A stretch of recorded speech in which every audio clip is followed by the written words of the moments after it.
Alam na natin, Panginoon, yung puso ng bawat isa na meron tayo. No? Kaya hindi tayo pwedeng magkunwari. Hindi tayo pwedeng magkunwari sa harapan ng ating Panginoon. Alam na natin, Panginoon, yung puso mo kung yung kukunwari.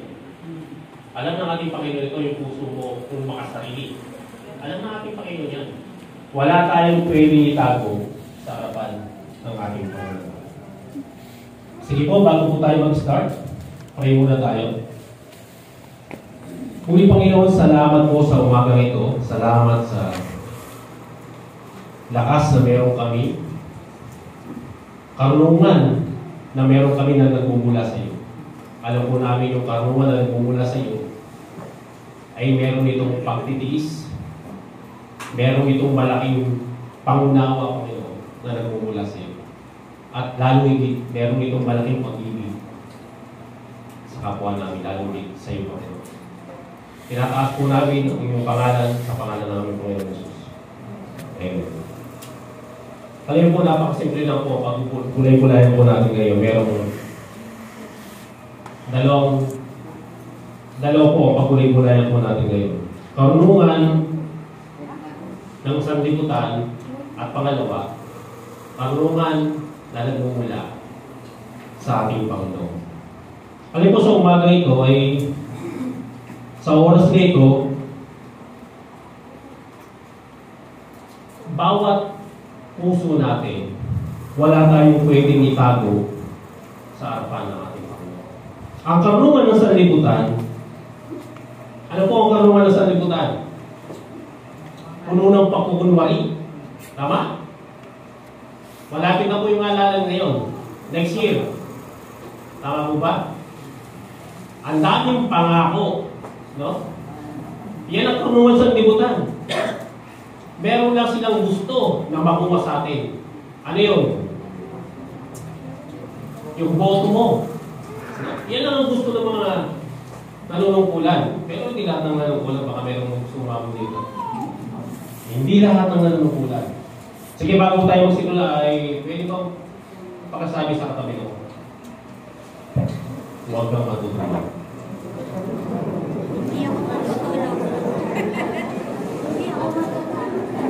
Dahil hindi tutulugan. Ate Ore, huwag kayong matutulog. No? Huwag kayong matutulog. Hindi tulugan to. No? Chapel to. No? Hindi mo itutulugan. Mamaya po, pag tapos po natin dito, pwede po tayo matulog. Kahit magising na tayong medyo gabi na. Free na tayo matulog. Pero sa oras na ito, hindi tayo pwedeng matulog. Bakit? Bakit po? Kasi ang pinag-uusapan natin, walang iba, yung nagbigay ng kaligtasan sa bawat isa sa atin. No? Yun ang karunungan. No? Ang karunungan sa mundong ito, walang iba kundi yung makasarili. At ang karunungan sa mundong ito, napakarami. Magpayaman. Hindi po masama magpayaman. Pero anong motive mo? Bakit gusto mong yumaman? Para makapagawa ng maraming kayamanan, yung may gusto natin. Kasi wala tayong pwedeng itago sa harapan natin, Panginoon. Alam na natin, Panginoon, yung anong motive mo. Bakit gusto mong yumaman? Meron naman tao gusto mong yumaman para makatulong sa kapwa at talungit sa gawain ng ating Panginoon. Yun ang karunungan ng galing sa taas sa ating Panginoon. Pero ang karunungan na nanggaling dito sa lupa, sa mundong ito, walang iba kundi sa Satanas, makasarili, ayaw ng mapayapa. Ang gusto, gulo. Yan ang gusto ng sanlibutan. Magulo. Kapag mayroon nakakita ng yung bang maayos na pamilya, ayaw nung gano'n, ang gusto niya magulo. Yan ang gusto yun ang karunungan ng sanlibutan. Ang gusto niya puro kaguluhan. Ayaw na mapayapa. Ang gusto, laging ako muna. Yan ang gusto ng sanlibutan. Tingnan ninyo. Halimbawa, pagkuha nito, in-slice mo. Tingnan mo yung tao. Kapag in-slice mo, sige, kumuha ka. Anong pipiliin mo? Anong pipiliin mo? Yung malaki. Yan ang sanlibutan, yan ang tao. Kapag in-slice mo to, hindi siya magpaparaya. Sige, mauna na kayo. Sa akin naman titira. Madalang yung gano'n. Madalas ang kinukuha nila, yung malaki. Ganon ang pagulungan ng sanlibutan. Halimbawa ito, lupa ito, isang hektarya. Pag in-slice mo to, anong pipiliin? Yung pinakamaganda, magandang pwesto at malaki. Tama ba? Yan ang karunungan sa libutan. Yan ang karunungan sa libutan. Ang gusto niya laging, ako muna. Mamaya ka na, ako muna. Yan ang karunungan sa libutan. Ang gusto niya laging sila. Gusto ko ang aking pamilya maayos. Kahit kayo hindi maayos. Ang gusto ko ang pamilya ko, merong pera sa bangko, merong kayamanan, merong ipagmalaki. Ano natapos naman ako? Doktor, engineer. Ang daming pinagmamalaki. Pero ang tanong dito, naglilingkod ba sila sa ating Panginoon?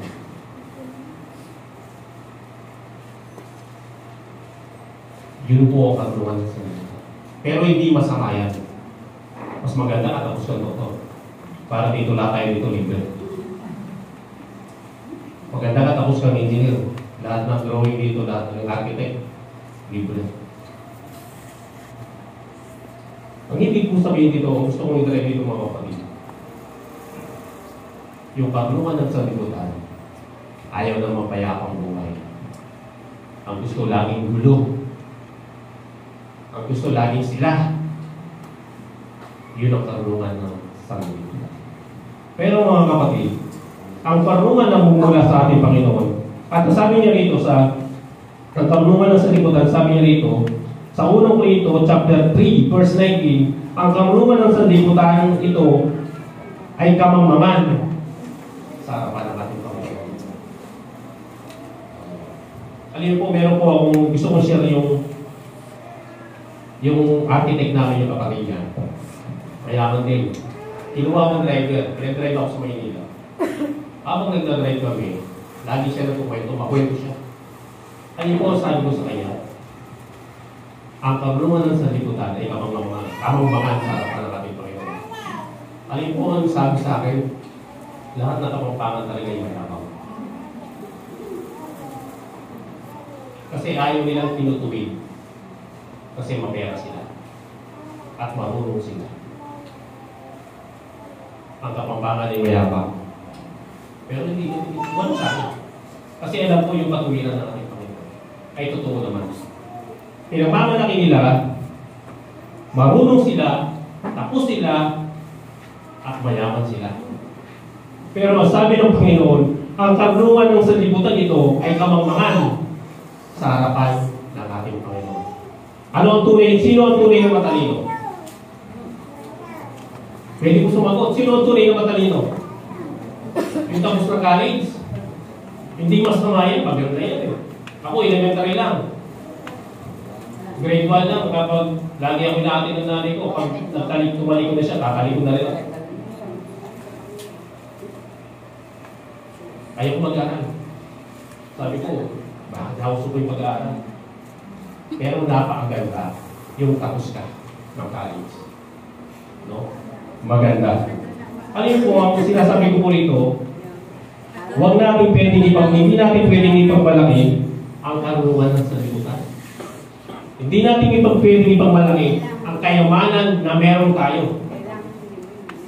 Hindi natin pwedeng ipagmalaki yan. Alam mo ano pwedeng ipagmalaki? Ng isang taong katulad mo. Ng isang taong tinawag ng Diyos.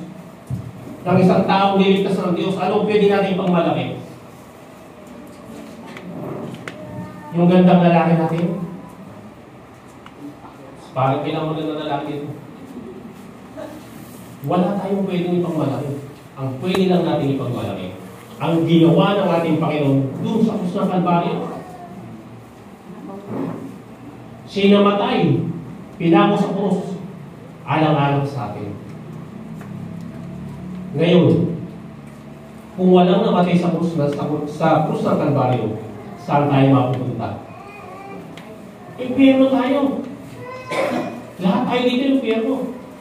Pero mga kapatid, napakapalad natin na minsan mayroong namatay doon sa krus ng Kalbaryo, alang-alang sa atin. Yung pag-ibig ng ating Panginoon, yun pwedeng ipagmalaki natin sa buhay natin. Hindi natin pwedeng ipagmalaki kung ano meron tayo. Tama, kapatid? Amen? Anong pwedeng ipagmalaki natin?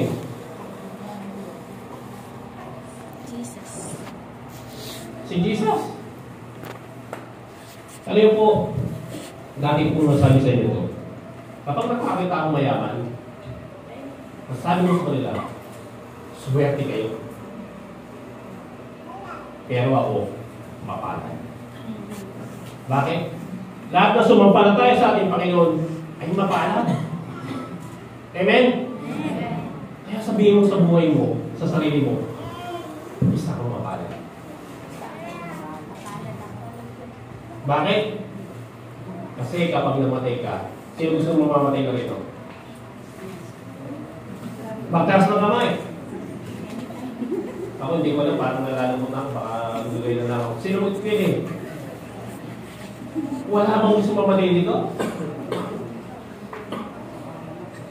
Ang sarap dito. Pero ang totoo, ang pinakamasarap sa buhay natin, ito lagi kong pinagmamalaki, yung inanda ng ating Panginoon dun sa langit. Alam po kung pwedeng kapag nasa langit ka na, alam mo, namatay ka na, punta ka na sa langit. Pwede ka bumaba rito. Kung meron mong ganun para sa ating Panginoon, wala nang bababa. Kapag namatay ka na, punta ka na sa langit, hindi ka na bababa. Bakit? Masarap yun. Dito, puno ng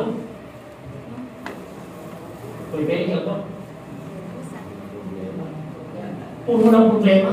Minsan nga asawa mo, pipigilan ka. Minsan nga asawa mo, kaamay mo. Puno ng problema. Kung mayroong policy pwede mo baba, wala nang bababa dito. Natatawa si Sister Ali. Wala nang bababa dito. Kasi masarap dun sa na. Yun pwede natin ipagmalaki. Yun ang karunungan na nagmumula sa ating Panginoon. Ang pagmamalaki natin na karunungan, hindi yung kung anong meron tayo, hindi yung meron basta sa kayo na magandang bahay, at pera sa bangko, hindi yun. Although nagagamit natin yan. At pwede natin ipagamit yan sa harapan ng ating Panginoon, sa gawain ng ating Panginoon. Ang pwede natin ipagmalaki, ang ginawa ng ating Panginoon sa bawat isa. Hello? Alam ba kung natutulog? Hello? Huwag kayong matutulog. No? Napakaiksi lang yung sa isang oras na ito. Dati 10 minutes, 15 minutes tapos na ako. Pero ngayon gagawin ko kalating oras. No? Ang karunungan ng sanlibutan nito ay kamangmangan sa harapan ng ating Panginoon. Kaya hindi natin pwedeng ipagmalaki ang sanlibutan, ang karunungan ng sanlibutan. Sige po, kung binasa po na verse 1 and verse 13, ano po sabi?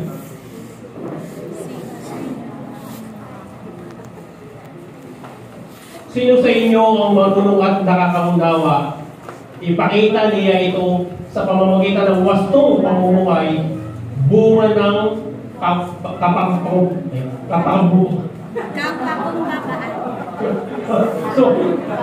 kapakumbabaan at karunungan. Ngayon, sino dito yung sino sa inyo ang marunong at nakakaunawa? Ang sabi ng verse, ipakita ninyo sa pamamagitan ng gawa, wastong pamumuhay. Mga kapatid, meron na ako itatanong sa inyo. Meron mga kapatid tayo pwedeng itago sa kapitbahay natin?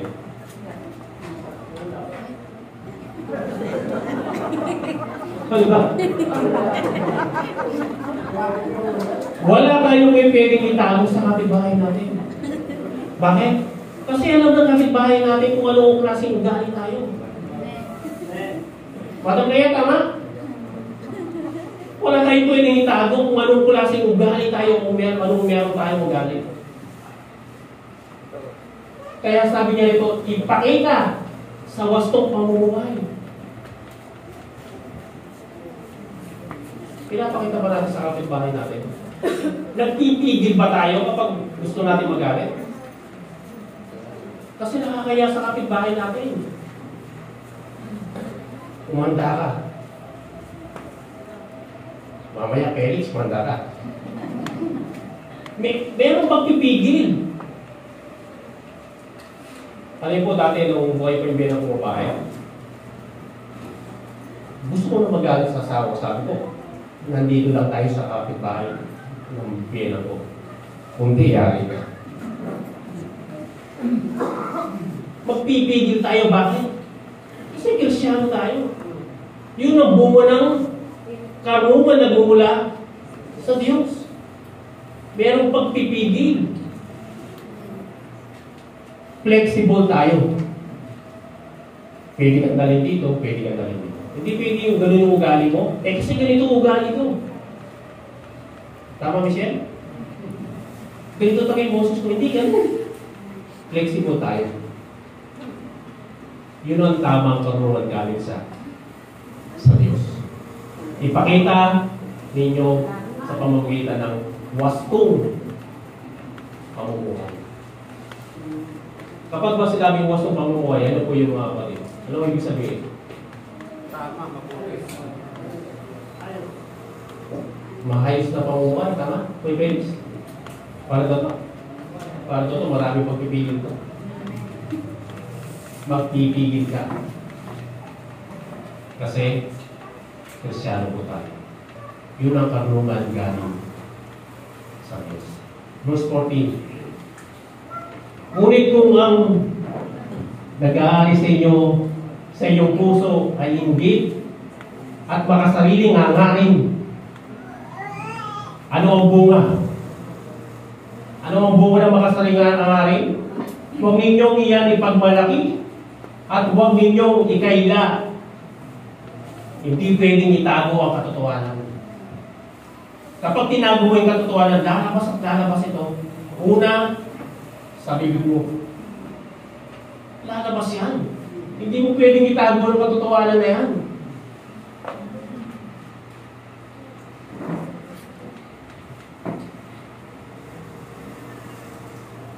Madalas uminggit na yun. Madalas nangyayari pa sa atin yun. Madalas meron tayo. Kapag nakabili ng malaking TV ang kapitbahay natin, bakit ako wala? Bakit kami wala? Bakit sila meron? Meron bang nangyayari sa ating ganun? Wala na? Salamat. No?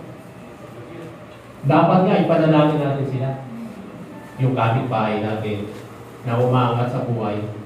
Yung kapatid natin umangat sa buhay. Ipanalangin natin sila. Nawa, yumaman pa sila. Para lagi ang binibigyan. Tama? Kung mahirap sila, wala ka na, bibigyan mo pa sila. Ano ang masarap?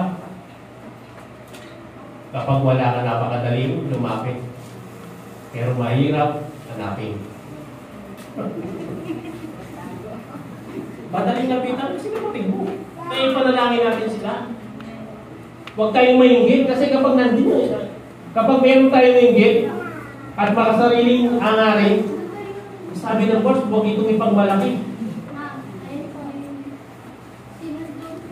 Huwag natin itong ipagmalaki. Kapag yan ang nag-aari sa buhay natin, yung mainggit. Kasi yung katotohanan sa buhay natin, sa bawat isa sa atin dito mga kapatid, hindi natin pwedeng itago.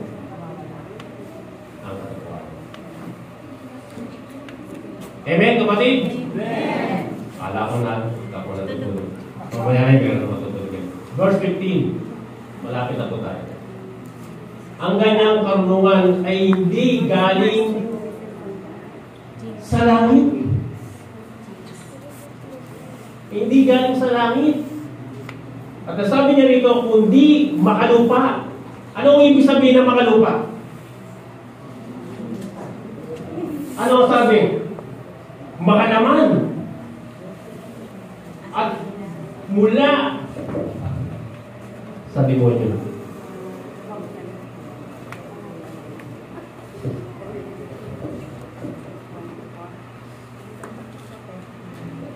Yan ang nanggagaling sa demonyo. Yung inggit na meron tayo. Alam mo yung inggit, gusto niya laging gulo.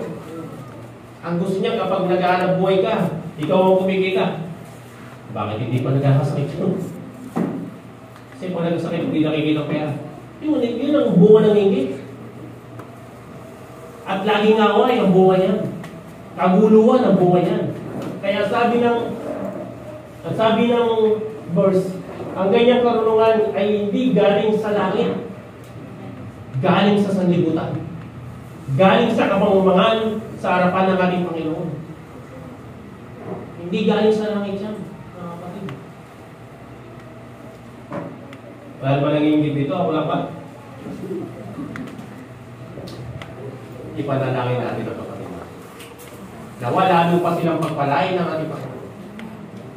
Para pag lumapit ka, marami kang lalapitan na calling. Tama? Hindi na sila na calling, marami kang lalapitan. Kaya ipanalangin natin mga kapatid. Ayaw ba natin na meron tayong kapatid na meron? Napakadali nilang lapitan.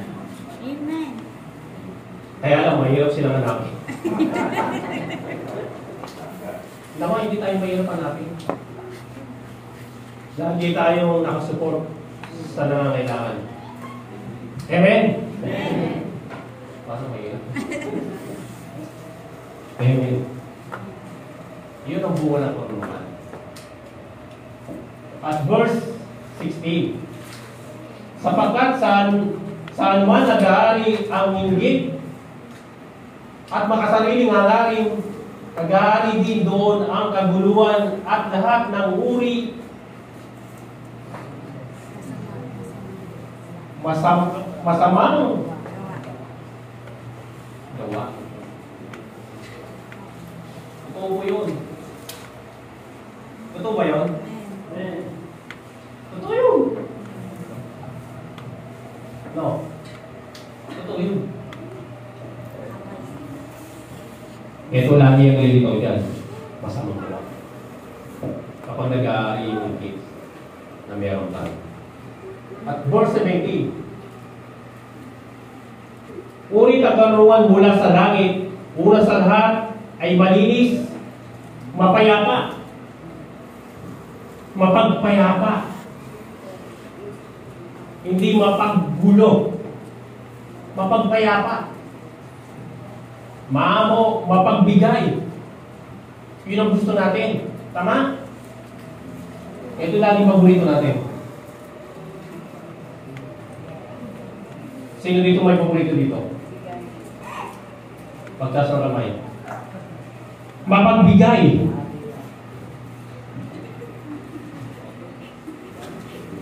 Sino ang paborito na mapagbigay?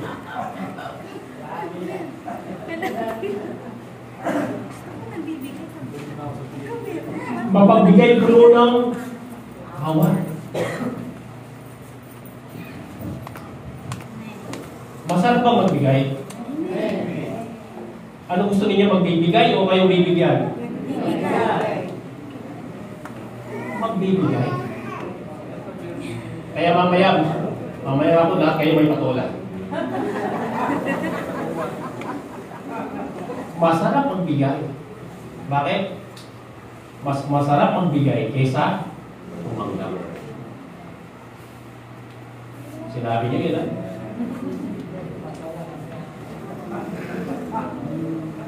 Masaganang pamumuha ng mabuting gawa, hindi nagtatangi at hindi nagpupunwari. Bakit?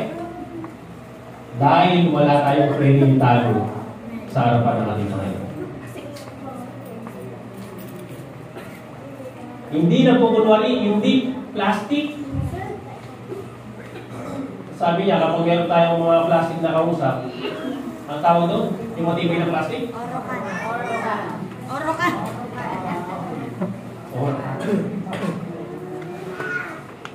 Hindi tayo plastic.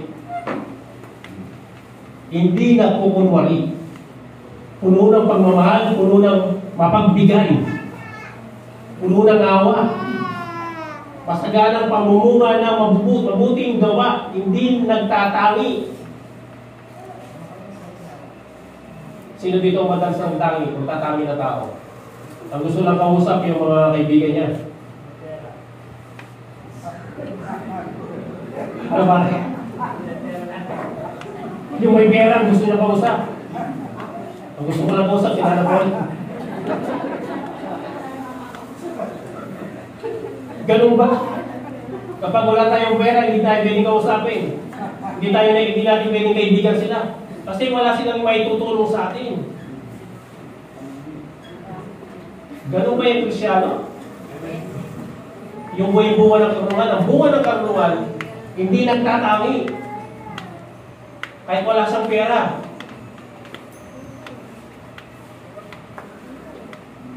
Matatawa si Ate Lisa. Hindi nagtatangi at hindi nagpupunwari. Yan ang bunga ng karunungan galing sa Diyos. Hello? Hi. Akala ko natutulog. Verse 17. Ay, verse 18. Namumunga ng katuwiran ang bini ng mapayapang itinatanim ng tao may biging sa kapayapaan. Madalas ba tayo magtanim ng kapayapaan? Pero po akong itatanong sa inyo. Ano ang madalas itanim natin? Kapayapaan o laging bulan?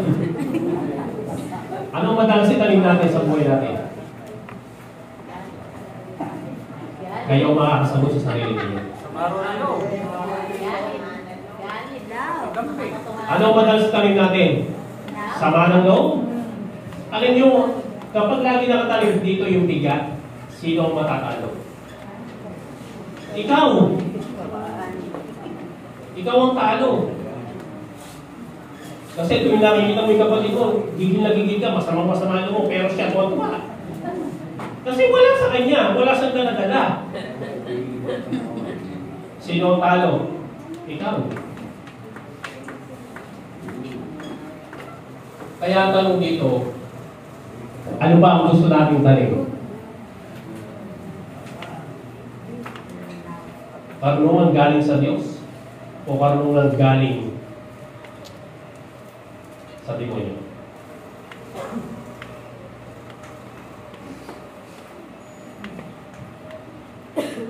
Masarap itanim natin sa buhay natin.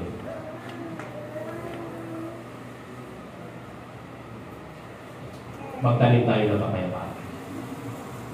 Magtanim tayo ng maraming pagbibigay. Kasi ang buhay natin dito, hindi siya ganun. Ay sila. Napakaganda kapag namatay ka, sayang. Sayang. Bakit kayo lang? Sayang bakit namatay? Kasi yung legacy mo ay napakaganda. Pero yung tinanim mo dito sa mundo ito ay galing sa Diablo. Walang manginginayang sa iyo. Mismo ang kapatid mo hindi siya manginginayang sa iyo. Lalo higit kapag makasarili ka, hindi siya manginginayang sa iyo. At lalo higit kapag gusto mo laging maganda, laging malaki yung sa iyo, hindi sila manginginayang sa iyo. Pero kapag yung tinanim mo ay mapayapa, kabaitan, awa, mapagbigay, maraming manginginayang sa iyo. Amen? Ano ang gusto nating tanim sa dalawa na yun? Maraming manginginayang o maraming bakit ngayon ang dapat na dalawa na yun? Anong gusto niyo? Maraming manginginayang.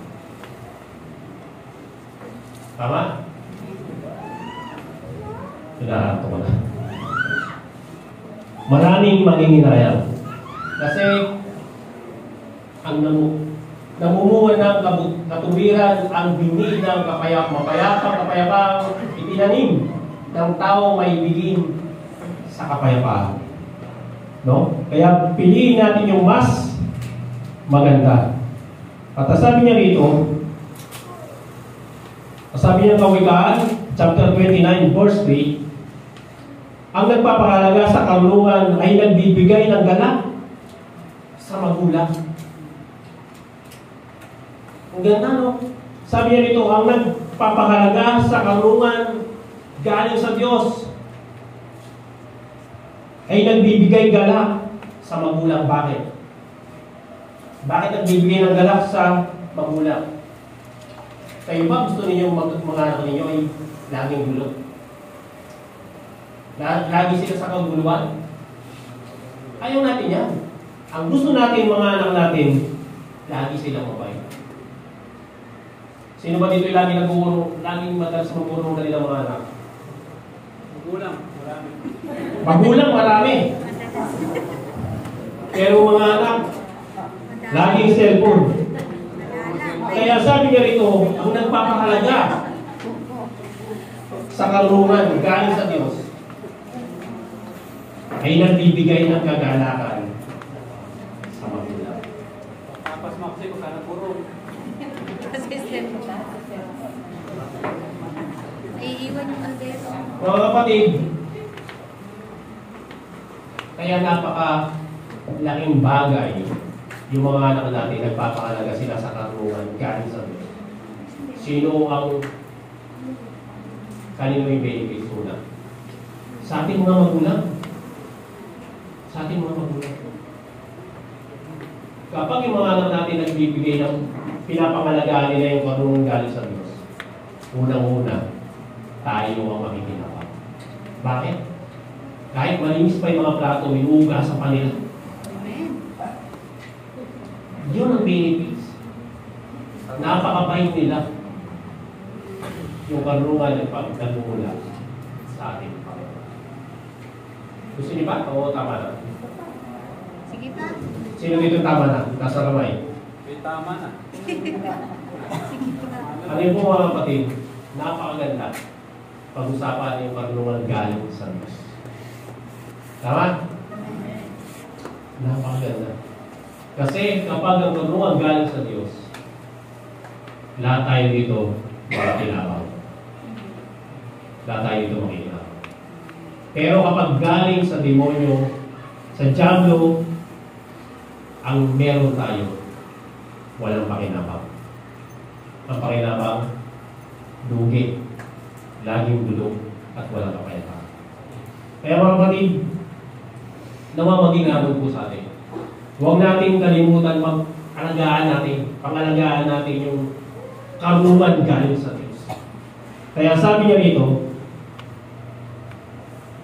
ang nagpapahalaga sa karunungan ay nagbibigay galak. Kaya pangalagaan po natin ang karunungan. Ang nagpapahalaga sa karunungan, mayroong malaking pagpipili at mayroong malaking pagtitiis. At lalo hindi, merong malaking love, pagmamahal. Una sa Panginoon, pangalawa sa kapwa natin. Tayo po'y manalangin. Dakilang Diyos, muli po, salamat sa oras na meron po kami. Dinadalay po namin ang mensahe ninyo sa umagang ito o maging amon po sa amin. Bigyan niyo po may karunungan na nagmumula sa iyo. Alam po namin yung karunungan na nagmumula sa iyo. Maraming pakinabang sa kapwa namin. Karunungan ng malaking pag-ibig, malaking pagtitiis, at mayroong kapayapaan na nagmumula sa iyo. Salamat po sa oras na ito. Sa iyo lang po ang pinakamatas na papuri sa pangalan ng aming Panginoon Jesus na ang Pagpapagligtas. Amen. Muli po, salamat.